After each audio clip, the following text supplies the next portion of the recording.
Hi everybody, it's Corvin, and today I'm going to show you how to make a tie. Now, this is a faux clip-on sort of tie project, but it's still a lot of fun. The first thing you do is you're going to go ahead and fold your fabric that you pick in half, make sure it's long enough. Pretty much all you do is you take the desired length and add 7 inches to it. Then you're going to cut it into a pointy triangle shape after it's long and thin. Then you're going to cut out a lining fabric that's the exact same shape and size. It's nothing too complicated, it's a very fast, easy little project that's a lot of fun, especially if you're in a pinch for a tie.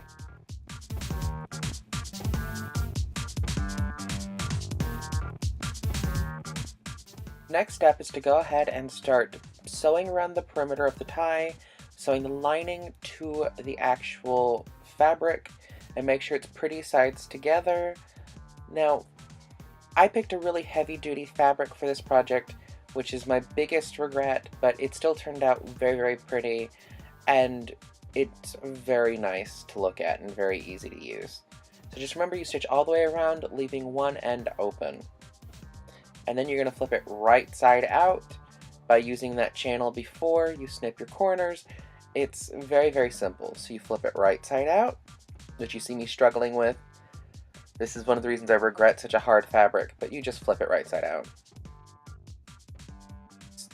The next step is to go ahead and fold it in half again with the outside pretty fabric touching, and then you're just going to stitch along the edge. I had to pin mine because it wasn't quite cooperating, but after you're done, you just go ahead and you stitch it down the back, and after that you flip it back out again just like you did before. And this part is super hard with a thicker fabric. That's why I would recommend maybe a cotton or something lighter weight. That would work better for this, but I liked the fabric a lot. It turned out very, very pretty.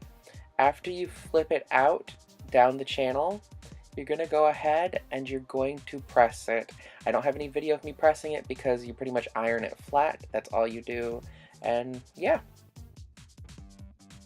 So the last step for this is you're going to go ahead and you're going to make sure it's nice and flat. You're going to lay it out flat. The first thing you do is you're going to make a loop. Just like I did here, you're going to make sure that it's the back side of the fabric. You're going to make the loop, then feed it through. It's kind of like just making a basic knot, and then you're just going to pull it tight. After you pull it tight, you're just going to fiddle with it until it's the way you want it. You're going to twist things to the front. You're going to make it look pretty, and I'll show you in just a second. I didn't realize I did most of this off frame, but yeah. So there's what it looks like. It does give you a pretty nice faux bow, like tie look, and it does actually work really, really well. I have pictures of me wearing it later on, and then I'll give you like a review-esque aspect of long-term wear on this later.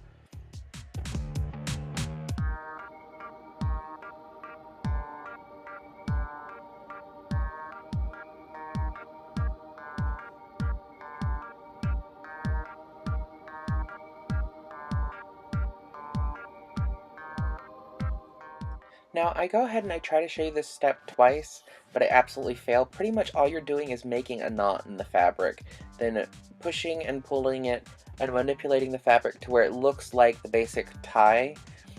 And it's not hard, it's not complicated.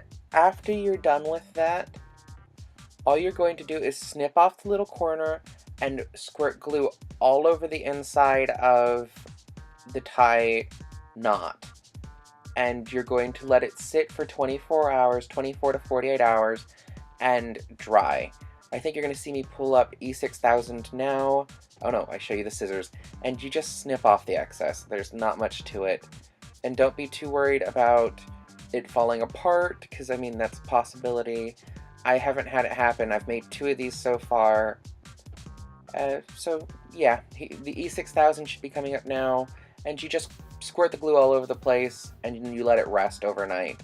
After about 4 or 5 hours, it usually tends to be good. If you're in a hurry, you can actually just stitch this down if you really wanted to, but as I'm not in a hurry, I didn't need to.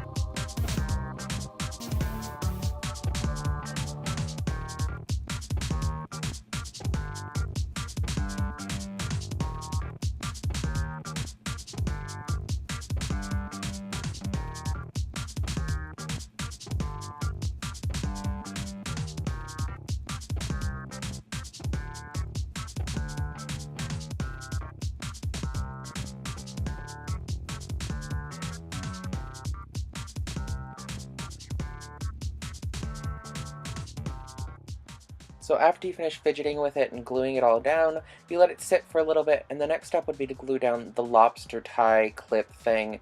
You could use a bobby pin, you can use 1001 things, just as long as it can adhere to the collar of this shirt. Now, I made two of these. I have a blue one and a yellow one, and I really like the way they turned out. If you guys did, leave me a like, favorite, subscribe, share it with your friends, and I'll see you guys all later. I'll talk to you later, you guys. Love you. Bye.